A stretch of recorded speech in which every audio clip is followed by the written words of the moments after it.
앞으로 사주실관을 이제 올려드릴 예정인데요. 그 사주실관을 하기 전에 그동안 제가 올렸던 내용들을 한번 정리해 보도록 하겠습니다.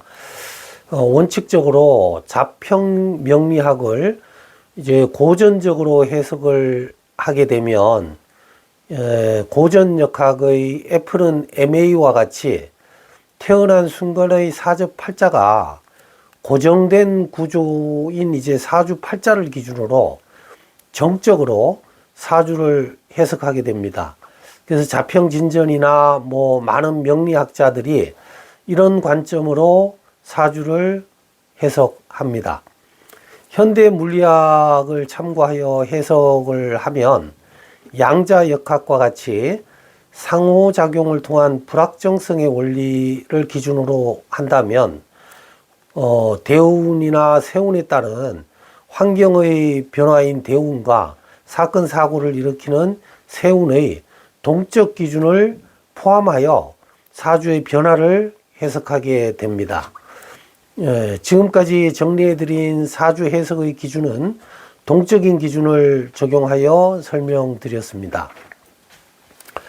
원국의 사주팔자는 고전역학적 개념에서 정적인 개념으로 분석을 하게 되면 사주팔자 자체가 어떤 생극작용이나 형충해합작용을 하는 걸로 보지만 이 동적인 원리에 의한 사주 해석을 대세운을 넣어서 해석하는 걸로 본다면 원국의 사주팔자는 일종의 고정된 작용의 인자로만 작용을 하게 됩니다. 일간은 격을 결정하는 기준이 되어서 직접 생극의 작용을 수행하지는 않고 동하는 십신의 생극을 받기는 합니다. 격은 상신을 구할 때에는 직접 생극의 작용 주체가 되어서 천간 십신들과 상호작용을 하게 되고, 격도 격국 용신에 의한 상신이 성립되고 나면 일간과 격국의 강약을 비교하는 용의 구간에서는 일간과 같이 생극의 작용을 받기만 하고 상신과 행운들이 상호작용을 하게 됩니다. 그리고 행운은 일간과 격에도 작용을 하게 됩니다. 일간을 기준하여 월지를 대입하면 생극이 달라서 십신이 생겨납니다. 월지의 지장간에는 여러 개의 십신이 지장간에 들어가 있습니다. 대운에서 동인되는 십신은 이 주체라는 것은 어떤 변화를 일으키는 동인의 인자가 돼서 격과 함께 다른 십신과 생극재화를 일으키게 됩니다. 대운에서 격에 의한 원국 십신과 대운 십신의 상호간 생극재화와 대운 지지와 원국 지지의 형충회합의 상호작용에 의하여 격국 용신이 구조식을 이루게 됩니다.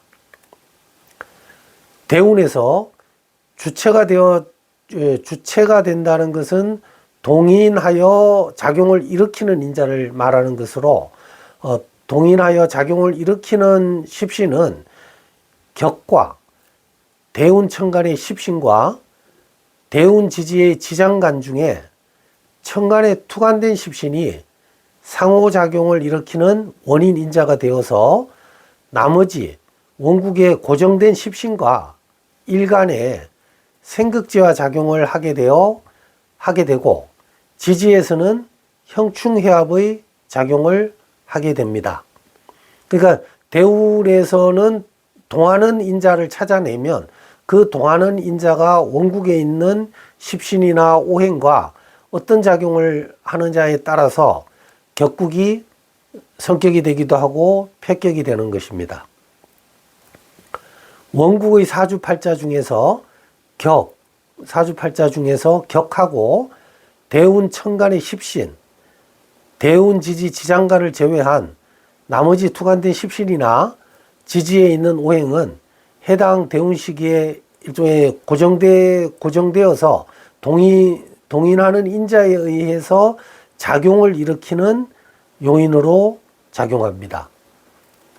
단 세운 또는 월운 그리고 일운에서 해당 시기 천간 십신과 세운 지지의 지장간이 있다면 대운 기간 중 해당 세운의 시기에는 그 오행 십신이 활성화되어 또 동인하는 인자로서 다른 십신과 지지오행과 생극제화와 형충해합을 하게 됩니다. 원국과 대운에서 격국용신이 결정이 되면 세운에서는 일간과 격은 기준의 축이 되어 직접 생극의 작용에 본인들이 주체가 되어 관여하진 않고 동인되어 작용하는 십신의 생극제화 작용을 수동적으로 받기는 합니다. 그래서 만약에 일간이 깨지거나 격이 깨지게 되면 폐격이 된다 볼 수 있습니다.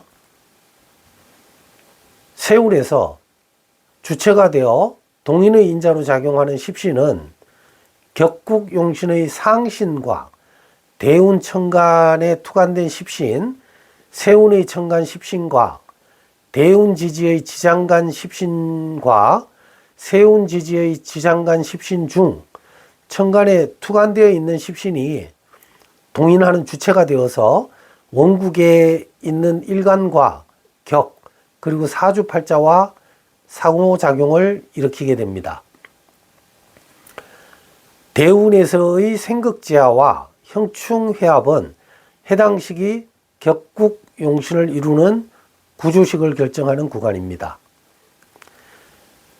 세운에서의 생극제화와 형충회합은 해당 시기 상호작용에 의해 생겨나는 기륭과 사건, 사고 등 실제적 현상을 분석하는 구간이 됩니다. 합의 경우 동인되는 인자가 주체가 되어 고정된 십신을 끌어오는 현상이 되는데, 예를 들어 갑일간의 원국에 경이 투관되고 대운에서 을이 도래한다면 경쟁자로 인해서 나의 직장이 묶이는 현상이 발생한다, 이렇게 벌써 주체와 객체를 말씀드리는 겁니다. 원국에 을이 있고 반대로 대운에서 경이 도래한다면 직장으로 인한 경쟁자가 묶이는 현상이 발생하게 되는 겁니다. 그러니까 어떤 게 동인의 인자고 그 동인의 인자에 의해서 작용하는 게 어떤 거냐에 따라서 해석이 달라진다고 말씀드리는 겁니다. 충과 형의 경우에도 동인하는 인자가 사건 사고의 주체가 되어 일종의 원인 제공자가 되고 원국에 있는 오행이 객체가 되어서 작용의 결과가 발생하게 되는 겁니다. 지장간이 드러나게 되는 것은 원국에 있는 동인되는 인자에 의해서 영향을 받는 원국에 있는 오행이 동하게 된다고 말씀드립니다. 충의 경우에는 순극과 역극의 구조로 나누어 볼 수 있습니다. 역극은 강한 불에 작은 물을 부으면 불이 더 타오르고 물이 증발하는 이치를 적용하게 됩니다. 주체인 동인의 인자가 천간이나 지지에서 순극을 일으키는 경우에도 객체인 원국의 십신이나 오행이 지지의 뿌리가 강하고 해당 대운시기에 왕하다면 왕신발하게 되어 주체의 십신이나 오행이 더 발하게 되고, 주체의 십신이나 오행이 아주 약하고 쇠한 대운식이라면 주체의 지장간이 뽑히게 되어서 만약에 투관되어 있다면 그 천간에 투관된 십신은 뿌리를 잃어 손상되게 되는 것입니다. 역극의 경우 약한 수기운이 예를 들어 약한 수기운이 동인이 되어서 강한 객체의 화기운을 극한다면, 그런 경우가 생긴다면 극을 당하는 화의 기운은 강한 기운에 오히려 활성화되고 극을 하는 수의 기운은 약한 기운이 되어 역극에 의해 쇠자발이 되어서 만약에 수의 지장간 중 천간에 투관된 십신이 있다면 뿌리를 상실하여 작용력을 상실하게 됩니다. 지지충은 동인되는 주체의 본기와 여기와 중기가 객체의 본기와 여기와 중기와 서로 같은 본기끼리 같은 중기끼리 같은 여기끼리 상호작용을 상호 극하는 현상이 발생합니다. 주체가 객체를 극하게 됩니다. 연관과 시간으로 이격되고 중간에 극하는 오행이 있으면 만약에 천간에 연관과 시간으로 이격되고 중간에 극하는 오행이 있다면 극하는 오행은 그걸 당하는 오행은 극하는 오행을 건너서 다른 오행을 극하지는 못한다. 이렇게 말씀드립니다. 예를 들어 일간이 중간에서 극하는 십신으로 작용하는 경우 월간과 시간 중 극을 당하는 십신은 일간을 건너서 십신을 극하지 못하는 것입니다. 이 경우가 성립하는 경우는 동인되는 인자로 작용하는 십신이 원국의 월간 또는 시간에 배합되어 있는 경우 그 주체가 되어서 다른 천간 오행을 다 생극작용을 하게 되는데 그 배합의 위치에 따라서는 그 주체가 객체를 극할 수 없는 위치가 될 수 있다는 것을 살펴보면 예를 들어 갑이 일간이고 월지에 무토가 투관되어 있고 시간에 임수가 투관되어 있다면 대운이나 세운의 천간에 십신 무토라는 십신이 편제로 도래하면 월간에 있는 무토는 일간의 극을 받기 때문에 그 일간을 건너서 시간의 임수 편인을 재극인하지 못하게 되는 것입니다. 그러니까 이럴 경우에는 주체가 동인의 주체가 되는 행운에서 오는 무토가 모든 천간오행과 생극작용을 하게 되지만 일간의 극으로 인해서 시간과는 생극작용을 하지 못하게 되고 이럴 경우에 시간에 있는 임수는 행운에 의해서 생극작용을 받지 않는 일종의 그 변화가 없는 작용을 일으키지 않는 한신에 해당한다고 보면 되겠습니다. 작용력이 발생하지 않습니다. 대운에서 동인되는 십신과 지지오행은 격과 대운 십신, 대운 지지의 지장간 십신 중 천간에 투관되어 있는 십신이 동하는 주체가 되어서 활성화되고 직접 배합의 위치에 따른 생극작용을 하게 됩니다. 세운에서 동인되는 십신과 지지오행은 상신과 대운의 천간 십신, 대운 지지 지장간 중 천간에 투관된 십신, 대운의 지지오행, 세운의 천간 십신과 세운의 지장간 중 천간에 투관된 십신과 세운의 지지오행이 해당 시기에 동인하는 주체가 되어서 객체인 일간과 격 그리고 나머지 고정된 천간 십신과 상호작용하면서 변화를 발생하게 됩니다. 마찬가지로 지지의 오행도 원국의 지지와 형충회합작용을 하게 됩니다. 대운 시기 격국용신의 결정에는 격의 사길신 또는 사흉신 여부에 따른 사길신은 순용하고 사흉신은 역용하는 원리에 의해서 상신을 결정하게 됩니다. 또한 대운지지의 왕세에 따라서 상신을 순용하더라도 상신의 생을 받을 것인지 상신으로 격의 힘을 설계할 것인지를 결정하게 됩니다. 세운시기 일간과 격국용신의 희귀신 여부는 일간과 격국의 강약에 따른 기세의 흐름을 살피게 됩니다. 격국용신이 성립되면 세운에서는 일간이 강하면 격국용신을 보호하는 것을 희신으로 삼고 일간이 약하면 일간의 힘을 보호하는 것을 희신으로 삼는 기세의 흐름과 강약에 따른 균형을 균형의 흐름을 살피게 되는 것입니다. 원국에서 투관된 천간 십신 중에서 해당 대운식이 작용하지 않는 십신은 표현되지 못한 잠재적 성향으로 볼 수 있습니다. 원국에서 작용하지 못한 십신이 대운 천간과 작용을 하면 잠재된 십신이 수동적으로 발현되는 것입니다. 지지의 요행도 행운과 형충해합에 의한 작용을 하지 않으면 해당 식이 잠재된 성향으로 분석하고, 만약에 작용을 일으키면 발현되는 것으로 분석합니다. 자평진전이나 삼명통에 기타에도 보면 원래 자평진전은 원국을 기준으로 명을 분석하기 때문에 원국에 있는 합이나 원국에 있는 충이나 이런 부분을 다 작용한다고 보고 사주를 해석하게 되어 있습니다.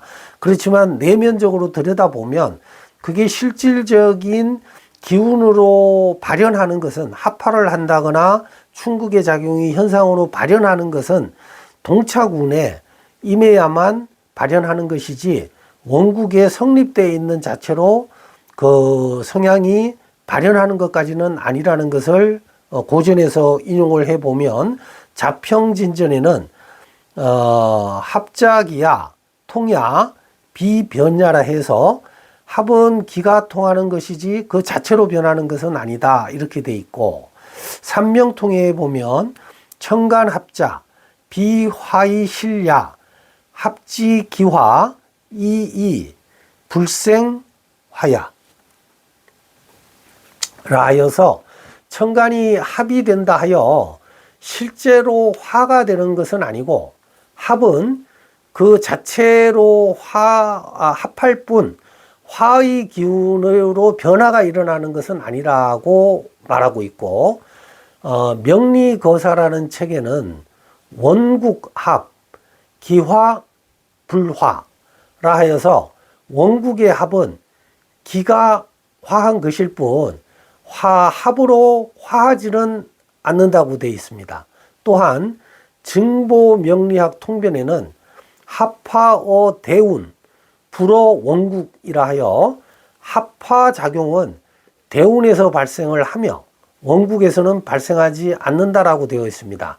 그렇지만 고전인 자평진전은 원국을 기준으로 사주를 해석하기 때문에 자평진전을 보게 되면 원국에 성립된 합이나 충이나 심지어 육합까지도 다 화하는 걸로 해석하게 돼 있는 이유는 이 자체가 동적인 기준으로 해석을 하기 때문이고, 현대의 정적인 기준으로 해석하기 때문이고, 현대의 동적인 기준으로 해석을 할 경우에는 원국은 작용하지 않는다는 게 성립은 하지만 그게 어떤 현상으로 일어나지 않으면 그런 기미만 있는 것으로 보는 거지, 그게 자평진전이나 정적인 사주 해석의 기준처럼 그 자체에서 어떤 작용력까지 생긴다고 보지 않는 것을 그렇게 표현한 것입니다. 그래서 정리해서 말씀드리면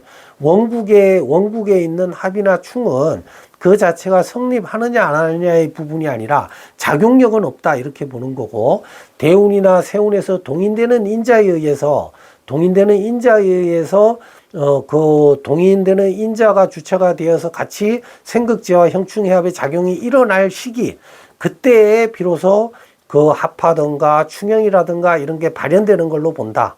이런 사주를 동적인 기준으로 해석할 것이냐, 정적인 기준으로 해석할 것이냐에 대해서 이 합과 충이나 이런 것의 성립에 대해서 혼돈이 있었기 때문에 우리가 사주 공부를 하다 보면 원국을 통해서 보면 그냥 사주팔자 자체에서 합도 성립하고 충도 성립하고 이런 부분에 대해서 막상 실전에 해석을 하려 그러면 모순적인 또 부분에 빠지게 되고 하는 이유가, 내가 사주를 동적으로 해석할 거면 사주팔자 자체를 갖고 해석하면 끝인 거고, 정적으로 해석할 거면, 동적으로 해석할 거면 그 원국에 있는 거는 성립하더라도 그 자체로 작용력이 생기는 건 아니라고 보고, 대운이나 세운에서 합이나 충이 동착했을 때만 그 작용력이 생긴다고 보면 그 고전을 읽으면서 고민을 했던 이 생극제화에 대한 성립 시기라든가 작용 시기에 대한 부분이 그런 부분에 대한 해석상의 기준 오류에 의해서 생겼다. 이렇게 정리해서 말씀드리겠습니다.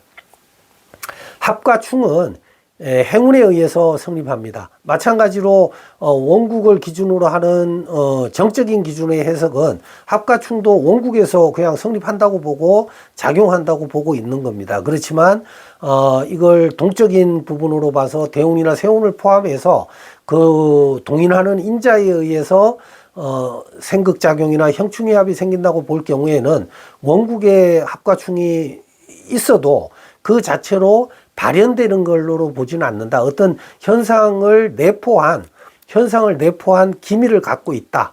그런 현상이 어떤 외부 요인에 의해서 발현할 가능성이 성립되어 있는 상태다. 이렇게 보면 문제가 없을 것 같습니다. 주체는 행운의 오행이 되고 객체는 원국의 오행이 됩니다. 충으로 인하여 실제적 작용이 발생하는 것은 객체의 오행이 됩니다. 주체의 오행과 상호작용하는 원국의 오행이 해당 시기 합충이 발생합니다. 선우의 순서로 원국의 배합 순서로 작용합니다.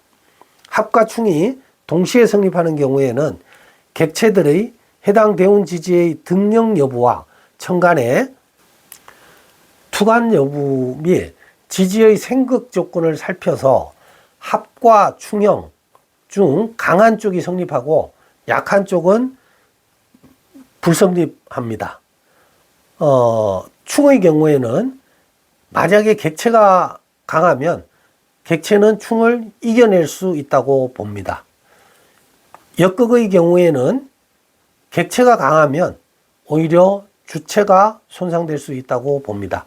지금까지 우리가 그동안 정리했던 부분을 정리해서 말씀드리면 사주를 해석하는 자평명리학의 사주를 해석하는 기준은 이 사주를 정적으로 봐서 원국 기준으로 해석을 할 거냐 아니면 원국은 어떤 기미를 내포하고 있는 상태로 보고 그게 발현되는 것은 대운이나 세운의 동적인 주체가 도래했을 때 그때 비로소 상호작용으로서 어떤 환경 변화나 어떤 그 생극제와 형충해합이 발생한다고 보느냐에 따라서 이 충형이 원국에서 발생하느냐 대운시기에 발생하느냐의 분류가 됩니다. 그러니까 우리가 이 사주를 공부하다 보면 제일 많은 오류에 빠지고 고민스러웠던 게 합이나 충이 과연 그럼 자평진전이나 이런 원문을 보면 원국 자체에서 다 성립하는 걸로 해석되어 있기 때문에